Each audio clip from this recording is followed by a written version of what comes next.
नमस्कार दोस्तों, स्वागत है आपका हमारे चैनल में। दोस्तों, इस वीडियो के अंदर अभी हम लोगों के केमिस्ट्री से रिलेटेड 40 क्वेश्चन देखने वाले हैं और ये सारे ही क्वेश्चन जो है रेलवे के एग्ज़ाम में सबसे ज़्यादा बार पूछे गए हैं। ठीक है, और आने वाले दिनों में भी ये क्वेश्चन पूछा ही जाएगा, तो आप इन एक एक क्वेश्चन को रट लीजिए। उससे पहले चैनल पर नया है तो चैनल को सब्सक्राइब कर, जो पास वाली घंटी का निशान है उसे भी ऑन कर दें। ठीक है, तो देखिए यहाँ पर हमारा पहला क्वेश्चन है, निम्नलिखित में से कौन सी एक उत्कृष्ट नोबेल धातु है।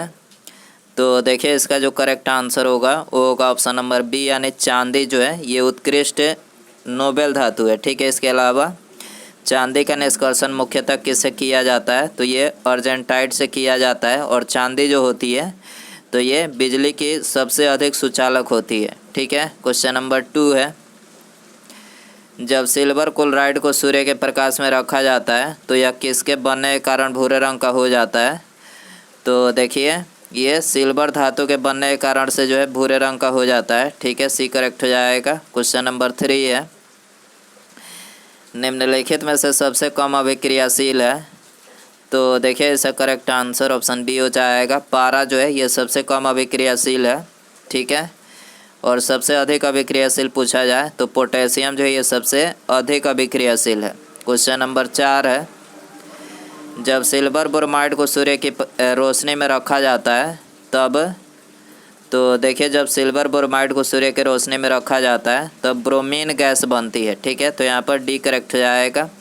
क्वेश्चन नंबर 5 है, निम्नलिखित में से कौन सी धातु सबसे अधिक अधातुवर्धनीय है। अधातुवर्धनीय का मतलब होता है तन्य धातु, इसमें आपको बताना है। तो सबसे तन्य धातु कौन सी है, तो सोना है। ठीक है, ये सोना जो धातु है ये सबसे अधिक तन्य होती है। ठीक है, डी करेक्ट हो जाएगा। क्वेश्चन नंबर 6 है, निम्नलिखित में से कौन सी धातु मुक्त अवस्था में पाई जाती है। तो देखिए मुक्त अवस्था में जो है ये सोना धातु पाई जाती है। ठीक है, बी करेक्ट हो जाएगा। क्वेश्चन नंबर 7 है, निम्नलिखित में से अधातुवर्धनीय धातु कौन सी है। तो देखिए ये तो बता ही चुके हैं, गोल्ड जो है ये अधातुवर्धनीय धातु है।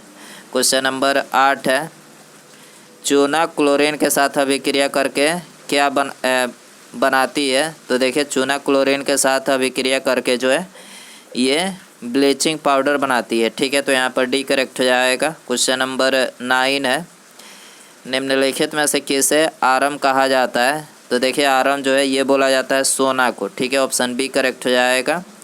क्वेश्चन नंबर 10 है, सोना निम्नलिखित में से किस में घुलनशील है। तो देखिए सोना जो है ये एक्वारेजिया में घुलनशील है। ठीक है, तो यहाँ पर सी करेक्ट हो जाएगा। क्वेश्चन नंबर 11 है, डैश सबसे अधिकतम तन्य धातु है। तो देखिए इसमें क्वेश्चन जो है काफ़ी ज़्यादा रिपीटेड हो रहा है, आप देख सकते हैं ये क्वेश्चन रेलवे ग्रुप डी में पूछा गया है।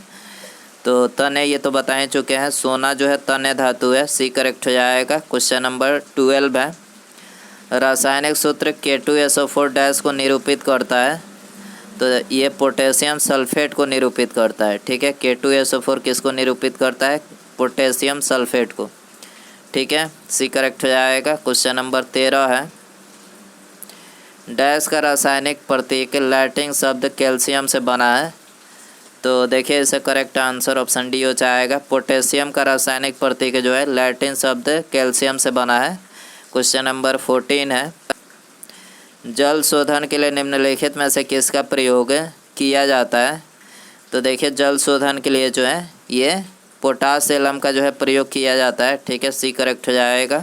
क्वेश्चन नंबर 15 है, निम्नलिखित में से कौन सी धातु जल के साथ आसानी से अभिक्रिया कर सकती है। तो देखिए इसका करेक्ट आंसर ऑप्शन डी हो जाएगा, पोटेशियम जो है ये जल के साथ आसानी से अभिक्रिया कर सकती है। ठीक है, क्वेश्चन नंबर 16 है, फिटकिरी इसका एक उदाहरण है। तो देखिए फिटकिरी जो है ये द्विक लवण का एक उदाहरण है। ठीक है, तो ऑप्शन ए करेक्ट हो जाएगा। क्वेश्चन नंबर 17 है, पोटेशियम नाइट्रेट का मॉलिक्यूलर सूत्र डैश है। तो इसका जो मॉलिक्यूलर सूत्र है वो है KNO3। ठीक है, ये करेक्ट हो जाएगा। क्वेश्चन नंबर 18 है, निम्नलिखित में से कौन सी धातु को तेल में रखना आवश्यक होता है। तो तेल में रखना जो है पोटेशियम धातु का आवश्यक होता है। ऑप्शन बी करेक्ट हो जाएगा। क्वेश्चन नंबर 19 है, निम्नलिखित में से किसे पीटकर पतली चादरें बनाई जा सकती है? तो देखिए लोहा को पीटकर जो है ये पतली चादरें बनाई जा सकती है। ठीक है, डी करेक्ट हो जाएगा। क्वेश्चन नंबर 20 है, जंग रोधी इस्पात यानी स्टेनलेस स्टील में निम्नलिखित में से कौन सा तत्व उपस्थित नहीं होता है? तो देखिए स्टेनलेस स्टील में जो है ये टंगस्टन जो है उपस्थित नहीं होता है। ठीक है, ऑप्शन बी करेक्ट हो जाएगा। क्वेश्चन नंबर 21 है, जब लोहे को नम हवा में रखा जाता है तो हाइड्रेट आयरन 3 ऑक्साइड Fe2O3 की एक लाल भूरे रंग की परत इसकी तरह जमा हो जाती है। इस लाल भूरे रंग की परत को कहते हैं, तो इस लाल भूरे रंग की परत को क्या कहा जाता है? तो ये बोला जाता है जंग। ठीक है, तो यहाँ पर सी करेक्ट हो जाएगा। इसके अलावा लोहे को जंग से बचाने के लिए किसकी परत चढ़ाई जाती है? तो जिंक यानी जस्ता की परत जो है चढ़ाई जाती है। ठीक है, धातु ऑक्साइड बनाने के लिए डैश की भाप के साथ अभिक्रिया करती है। तो देखिए धातु ऑक्साइड बनाने के लिए जो है आयरन की भाप के साथ अभिक्रिया करती है। ठीक है, निम्नलिखित में से कौन से तत्व का रासायनिक प्रतीक लैटिन से लिया गया है? तो आयरन का रासायनिक प्रतीक जो है लैटिन से लिया गया है। ठीक है, डी करेक्ट हो जाएगा। फेरस सल्फेट को टेस्ट ट्यूब में गर्म रखने पर क्या उत्पाद बनते हैं? फेरस सल्फेट को टेस्ट ट्यूब में गर्म करने पर क्या उत्पाद बनते हैं? तो ये बनते हैं फेरिक ऑक्साइड प्लस पानी, सल्फर डाइऑक्साइड और सल्फर ट्राइऑक्साइड। ठीक है, तो यहाँ पर सी करेक्ट हो जाएगा। क्वेश्चन नंबर 25 है, आयरन 3 ऑक्साइड का रासायनिक सूत्र है, तो इसका जो रासायनिक सूत्र है वो है Fe2O3। ठीक है, ऑप्शन बी करेक्ट हो जाएगा। फेरस सल्फेट क्रिस्टल का रासायनिक सूत्र है, तो देखिए इसका जो रासायनिक सूत्र है वो है Fe2SO4.7H2। ठीक है, सी करेक्ट हो जाएगा। जब लोहे की फ्लाइंग में हाइड्रोक्लोरिक अम्ल मिलाया जाता है तब क्या होता है? जब लोहे की फाइलिंग में हाइड्रोक्लोरिक अम्ल मिलाया जाता है तब क्या होता है? तो देखिए तब जो है हाइड्रोजन गैस लौह क्लोराइड तैयार होता है। ठीक है, हाइड्रोजन गैस और लौह क्लोराइड तैयार होता है। सी करेक्ट हो जाएगा। क्वेश्चन नंबर 28 है, फेरस सल्फेट क्रिस्टल के एक अणु में जल के कितने अणु उपस्थित होते हैं? तो एक अणु में जो है ये 7 अणु उपस्थित होते हैं। ठीक है, तो यहाँ पर डी करेक्ट हो जाएगा। आयरन के वायु की उपस्थिति में जलने पर किसका निर्माण होता है? आयरन के वायु की उपस्थिति में जलने पर किसका निर्माण होता है? तो ये Fe2O3 का निर्माण होता है। सी करेक्ट हो जाएगा। क्वेश्चन नंबर 30 है, लौह जंग का रंग डैश है, तो लाल भूरे रंग का है। ठीक है, लोहे का जो जंग होता है उसका रंग किस तरह का होता है? लाल भूरे रंग का होता है। सी करेक्ट हो जाएगा। क्वेश्चन नंबर 31 है, फेरस क्लोराइड का आणविक सूत्र क्या है? तो देखिए इसका जो आणविक सूत्र है वो है FeCl2। ठीक है, ऑप्शन बी करेक्ट हो जाएगा। क्वेश्चन नंबर 32 है, मैग्नीशियम मिल्क यानी मिल्क ऑफ मैग्नीशिया का प्रयोग किस प्रकार किया जाता है? तो ये किया जाता है घुट्टी यानी लैक्सेटिव के रूप में। ठीक है, घुट्टी यानी लैक्सेटिव के रूप में जो है मिल्क ऑफ मैग्नीशिया का प्रयोग किया जाता है। ये करेक्ट हो जाएगा। मैग्नीशियम रिबन एक चमकदार सफ़ेद लौह के साथ जलता है और एक डैश रंगीन पाउडर में बदल जाता है। तो ये सफ़ेद रंगीन पाउडर में बदल जाता है। ठीक है, सी करेक्ट हो जाएगा। क्वेश्चन नंबर 34 है, निम्नलिखित में से किस में MgCl2 विलय है?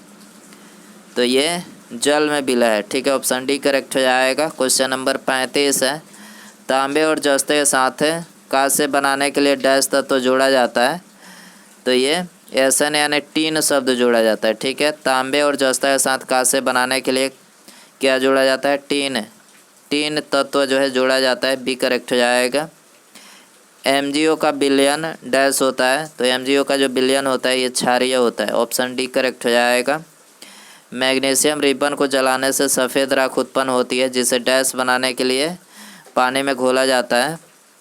तो देखिए इसे मैग्नीशियम हाइड्रोक्साइड बनाने के लिए जो है पानी में घोला जाता है। सी करेक्ट हो जाएगा। क्वेश्चन नंबर 38 है, लेड नाइट्रेट के तापीय अपघटन के परिणाम स्वरूप निर्मित उत्पाद क्या है? तो निर्मित उत्पाद जो है वो है लेड ऑक्साइड, ऑक्सीजन और नाइट्रोजन डाइऑक्साइड। ठीक है, तो यहाँ पर एक करेक्ट हो जाएगा। क्वेश्चन नंबर 39 है, जब लेड धातु कॉपर क्लोराइड के विलयन से अभिक्रिया करती है तब, तो देखिए तब जो है लेड क्लोराइड निर्मित होता है। ठीक है, ऑप्शन डी करेक्ट हो जाएगा। क्वेश्चन नंबर 40 है, डैश अमलगम बनाने के लिए आवश्यक एक महत्वपूर्ण धातु है। तो देखिए इसका करेक्ट आंसर ऑप्शन बी हो जाएगा। पारा अमलगम बनाने के लिए आवश्यक एक महत्वपूर्ण धातु है। ठीक है, पारंपरिक थर्मामीटर में किस तत्व जो प्राकृतिक रूप से अत्यंत जहरीला होता है का प्रयोग किया जाता था? तो ये किया जाता था मरकरी के रूप में। ठीक है, पारंपरिक थर्मामीटर में किस तत्व जो प्राकृतिक रूप से अत्यंत जहरीला होता है का प्रयोग किया जाता है? तो मरकरी के रूप में किया जाता है। क्वेश्चन नंबर 42 है, पारा एकमात्र ऐसी धातु है जो 0 डिग्री सेल्सियस पर तरल रहती है, इसका कारण डैश है। तो देखिए इसका कारण आपको इसमें बताना है। 4 ऑप्शन आपके सामने दिया गया है, सही आंसर कमेंट बॉक्स में ज़रूर बताएं। वीडियो पसंद आए तो वीडियो को लाइक करें, चैनल पर नए हैं तो चैनल को सब्सक्राइब करके बेल आइकन ज़रूर ऑन करें। मिलते हैं अगले वीडियो में। Thanks for watching.